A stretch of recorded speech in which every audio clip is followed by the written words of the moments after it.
Hey, what's going on? YST here. Welcome back to another raid video.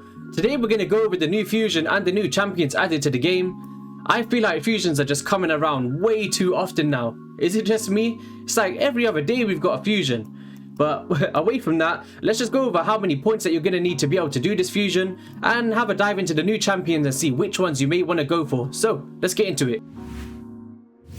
Ruel The Huntmaster Fragment event.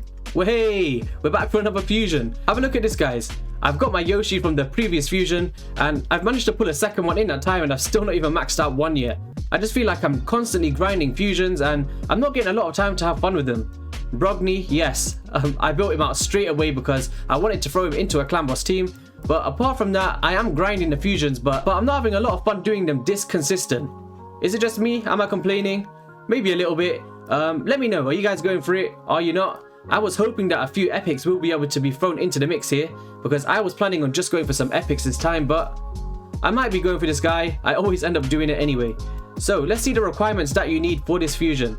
So in total, I believe it's 125 fragments that's available if you don't come top place in any of the tournaments. So if you come first place, there's 160 champion fragments in total that you can get. But if you're planning in just doing the events and tournaments and not getting first place, unfortunately, you're going to be stuck behind the Summon Rush and the Champ Chase tournament. So make sure that you've got a few shards saved up, or if you're just hitting the clan boss, make sure that you're saving up your shards and not just pulling them. So dungeon divers, you get 5. We've got 5 here, 15 from a champ training. Summon Rush, you need 25 from here. I will probably go for the Summon Rush and the Champ Chase, just so I don't have to go so heavy on the tournaments. But then we got 5 from Dragon here, 15 from this Champ Chase. So 40 in total from just summoning alone. So if you do not come first place in 4 events, you're going to fall short by 20 fragments if you're not summoning. If you're summoning, you should be fine, as long as you can do purely just the Summon Rush and complete everything else in the mix. Spider tournament, which I do not mind doing because it's good to get some silver on your account. So let's have a look at this guy. This is the first time that I'm actually seeing his kit. Personally, I'm really bad when it comes to stuff like the patch notes and all that. But where is he? Oh man, I hate this page here of the fusions. Where is he? Alright, there he is. Ruel Huntmaster. Alright, so I gotta say, this guy looks amazing. Aesthetically anyway. Let's have a look at his kit. I know that he's got a lot of stuff to do with that Fear the Tomb Angel. I did read something about that using hex debuffs. So attacks one enemy, 50% chance of placing a 60% decreased defense debuff for 2 turns on an A1. And transfers a random debuff from this champion to the target if the target is under a hex debuff. Alright, so that's interesting. A2 attacks all enemies, places an extra hit on enemies under hex debuffs, and will ignore 25% of the target's defense if there are 4 or more enemies under hex. Alright, that's not too bad. So I guess you're gonna have hex up to make this guy viable whatsoever. Then on the A3, places a 50% increased accuracy buff on all allies for 2 turns, then places a hex debuff on all enemies for 2 turns. So I guess you're gonna want to start off with this one and then go into these ones afterwards. And then also places a perfect veil buff on his champion for 2 turns and fills his champion's turn meter by 50%. I really like this A3, guys. I'm a big advocate for perfect veil champions. Really interesting, that one. But decreases speed on enemies under hex debuffs by 5% and decreases the resistance of those enemies by 10%. Okay, there's not many champions that can decrease resistance in the game, right? Interesting, I'd love to see this one played out. And also increases the damage enemies under hex debuffs receive by 10% and decreases the value of their heals by 30%. These effects do not stack if there are multiple rules on the same team. I highly doubt a lot of people can have multiples, but yeah, not too bad and very interesting with that decreased resistance there. And ally attack crit rate in all battles by 20% as the aura. So Ruel the Huntmaster, in my opinion, is a very good addition to the game, brings something unique to the table so people can have a lot of fun, not just the traditional ways of doing things in the game, which I am a big advocate for. Okay, so let's dive into the new champions. So there's 10 new champions added to the game, and it's going to be a bit of a puzzle trying to figure out which faction they're in, because I'm that guy. I didn't read the patch notes, alright? I'm sorry. It should be in here, right? Nope, not progression rewards. We're not near there yet. What am I doing? Alright, news page. That's it. 10 new challenges. So we've got Bannerlords, Dark Elves, Shadowkins, and we've got a Dwarf and a Demon Spawn. I'll try to remember that, alright? Alright, so Index. Bannerlords, that's the first one I remember. Okay, so Helia. Ooh, I really like that shield. Got some Teletubby vibes with a big sun. Okay, so A1 attacks one enemy, increases this champion's defense by 5% if this attack is critical, stacks up to 20%. So you're gonna have to attack 4 times to get the full use of this 20% increased defense here. And will also heal this champion by 75% of their defense after attacking if their defense has already been increased by 20%. Okay, so ally attack or counter attack could work well with this A1 here. Okay, A2 attacks all enemies, places a shield buff on all allies for 2 turns, equal to 20% of the damage inflicted. Okay, once again, very interesting. Who doesn't like a good shield? And then transfers all debuffs of all allies to a target enemy, then attacks that enemy with the default skill. Converts this champion's resistance into additional accuracy when using this skill. Okay, that's very interesting. I'm liking this play on resistance recently. So this guy and the fusion that we just talked about has got some form of manipulation to resistance. So could that be a big play in the future of the game? Possibly. I really like this champion so far. And whenever an ally that has 2 or more debuffs is attacked, this champion will absorb 30% of the damage inflicted on that ally. Overall, really solid champion, guys. I'm a big fan already. He looks a bit like that Giscard, however you call him. Increased resist in all battles by 60. Not as good as a Razin or someone, but still, nice aura to have on a champion. Okay, so let's get into the next one if I can find them or remember which ones they was. Okay, Shadowkin. Let's go in there first. Genzen, we will get you one day, my friend, but we're not talking about you today. Alright, I'm just gonna go off the pictures here. Oh, ooh, look at him. Shadowkin is starting to become one of my favorite faction, guys. The aesthetics on these ones are crazy, props to the artists. But Jembo the Dishonored. A1 attacks one enemy 2 times, each hit steals any increased attack buffs. Each hit also has a 30% chance of stealing 1 random buff. This increased attack buff steal cannot be resisted.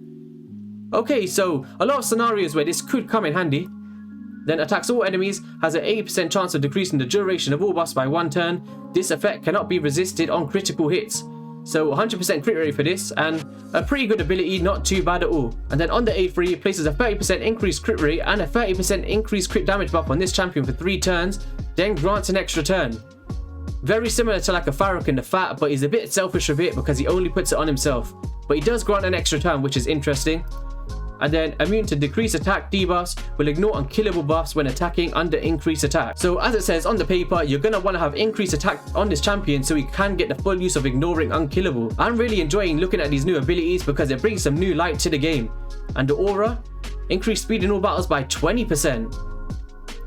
Big fan, really enjoyed this one, and he's going to be really good in the faction wars once that one comes out. Okay, let's get into the next one. Woohoo! Look at this guy. Borangiri, whatever your name is, attacks one enemy, has a 20% chance of placing a provoke debuff for 1 turn. Who doesn't like provoke, but we would rather have it on an AoE, but this is just the A1, let's see what else he does. Attacks all enemies, has a 40% chance of placing a stun debuff for 1 turn. On an AoE, and you can get it up to a, what's that, 60% chance on a 3-turn cooldown. That's a reliable stun, I really like this. And places a 25% strengthen buff on all allies for 2 turns. Also places a shield buff for 2 turns on all allies with less than 50% HP. The shield buff is equal to 15% of their target's max HP. Really good ability and on a full turn cooldown. This guy's going to be very viable. And on the passive, heals this champion by 50% of their max HP whenever an ally or enemy dies. Really good passive as well. I am liking these new additions. And resist in all battles by 40. So once again, we're going back to that resistance. That seems to be the theme of these new champions. Okay, who else is there? So we got Chani. Who's that? Is that Black Panther? Who told you you could steal the Black Panther's mask, Chani? Alright, A1. Attacks one enemy, has a 40% chance of placing a 25% poison sensitivity debuff for 2 turns. Frozen Banshee, you've just got a new best friend. Sensitivity on the A1, guys. How many times have you used a Frozen Banshee and you get resisted on your poisons because you haven't got sensitivity up? Really good champion. Let's see what else she does. Then she also places a 50% increased accuracy buff and a 50% increased attack buff on this champion for 2 turns, then attacks one enemy. Places a HP burn debuff for 2 turns if this attack is critical. Once again, great ability. And then attacks all enemies, has a 50% chance of increasing the duration of all debuffs by 1 turn. Little mini vizier effect, I like this as well. And immune to decreased accuracy debuffs, increase this champion's crit rate by 0.05% for every point of accuracy they have. Okay, I'm not going to do the maths on that one, but I'm not sure how that's going to add up. and increase accuracy in all battles by 40. So solid champion again, and let's find the next one. Who is gonna be this guy? What is this? I can't even tell what that is. You should be in demon spawn. What the heck? Okay, A1. Attacks one enemy, has a 40% chance of placing a leech debuff for 2 turns. Leech on the A1. I like where this is going. Then he attacks all enemies, has a 50% chance of placing a 50% decrease attack on a 3-turn cooldown. Okay, I wish this was on a 2-turn cooldown, but we can't get everything. Let's not put him down too quickly here. Then he also places a 60% increased defense buff on all allies for 2 turns and a 15% continuous heal buff on all allies for 1 turn on a 3-turn cooldown. Wow, this champion, really good. And a passive, remove 1 random debuff from this champion at the start of each turn, will remove stun, sleep, freeze, fear, true fear, and provoke debuffs before any other debuffs. So when you talk about the clan boss, what happens? Stun. Put this guy as your stun target.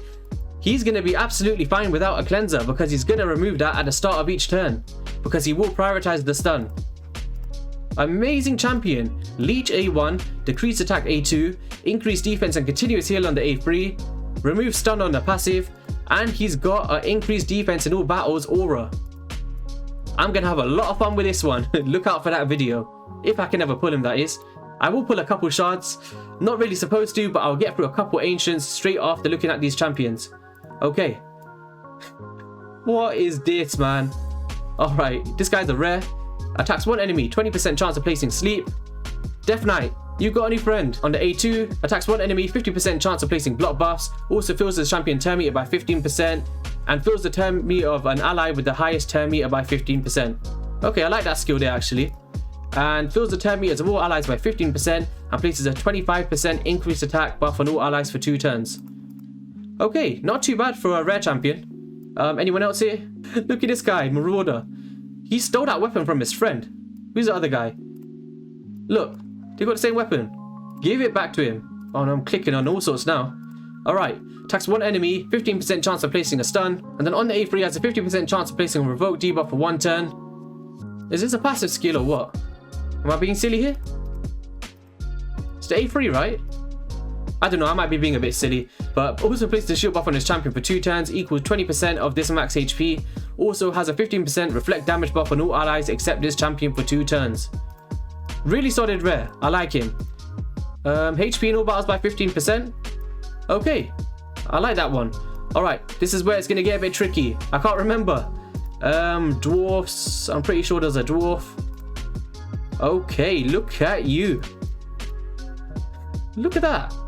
I wonder what that says. What you up to, Geomancer? A1. Attacks all enemies, has a 30% chance of placing a 50% decreased accuracy debuff for 2 turns.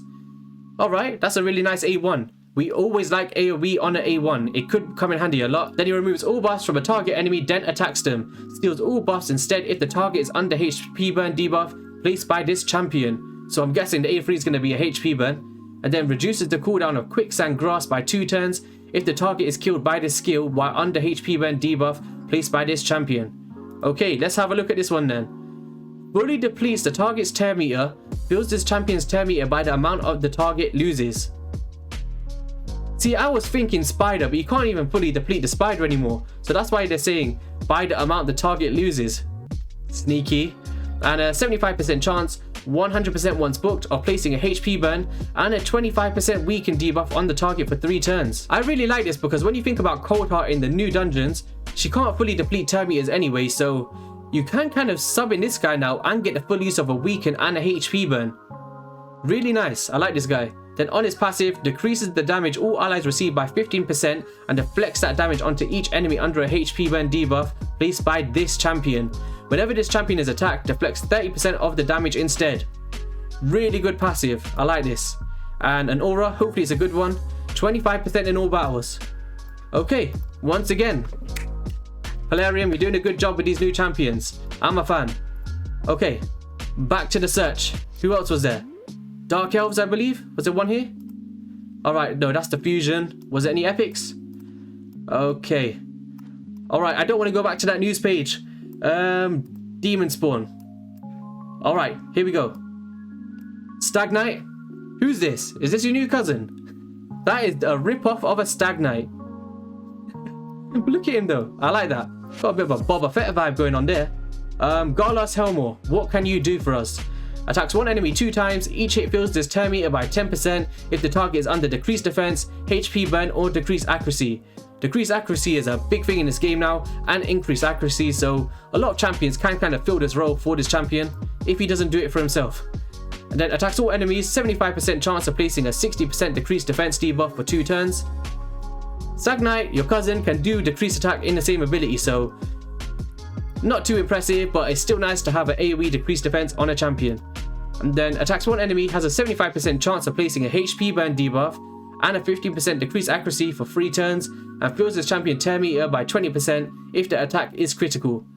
This could be good if you have like a Vizier or a debuff spreader, but apart from that, I wish this was AoE like some of the other champions we've seen today. Increased attack in Doom Tower by 30%. Is there something I'm missing here? So I guess the single target HP burn could be nice for like the Griffin or the Frost Spider, for example, but when you talk about the Spider, that's what I initially thought anyway when I'm thinking about HP burns. Not the best on a single target, but it is what it is. Nice looking champion and a good addition to the game. Okay, was there any more here before I move on? I will check in the news page to see if I missed any at the end, if I did. Undead Hordes, you always get one. Oh my god, guys. Breaking news, they didn't add an Undead Hordes champion. Well done. First time ever. Ding ding. Alright, so we'd have to look in there for once. Orcs. Alright, you didn't get any love this time. Lizardman, you need a bit of help. Ooh. Oh, I'm being silly. That's the new champion from the progress missions. Oregon Tribe. Nobody here either. Oh, I really don't want to go back to the news page. Hios? Was that everyone? Let's have a quick look then. Alright, go on. 10 new challenges. Alright, so we did this guy, we did him. Shadowkins, we went through all of those. Dwarf, we went through Geomancer, Demon Spawn, Shadowkin, Shadowkin, and Shadowkin. So yeah, we did cover all of them. And what we're gonna do, let's summon a couple shards to try get one of these new champions. Out of all of them, I think I want the... Which one do I want the most? I'm gonna say this guy or the one that does the leech. They're the ones that I really want, so hopefully we can get one. I know, save your points for the fusion, what you doing? I've only got 8 here, I'm not gonna pop these ones. I will save up my sacreds and my voids over this period. So these ones don't really get you much points unless you get an epic. But let's try and see if we can get a new champion here. Even one of the reds will be fun. Alright. Skullcrown's little sister, let's go. Come on. Was that a new one? Nope, she's not, but I do not recognize you. 6 more to go. Oh, we got an epic. Shaman, the most played champion in the game. According to Plarium, of course, because you get it for free at the start and nobody plays past that point. Alright. Judge D shard pools. 3 more to go, and then we're going to wrap it up. Alright, we've got the guy from Saw, and 2 more to go. Can we snipe one more epic at the end here? Come on. Ooh, another rare. Okay, so that's going to be all for the video, guys. If you enjoyed it, make sure you hit the like and subscribe button. Are you excited for the new fusion? Are you going for it? Are you not? And which champions are you most excited with the new additions to the game? And I'll see you in the next one. Peace.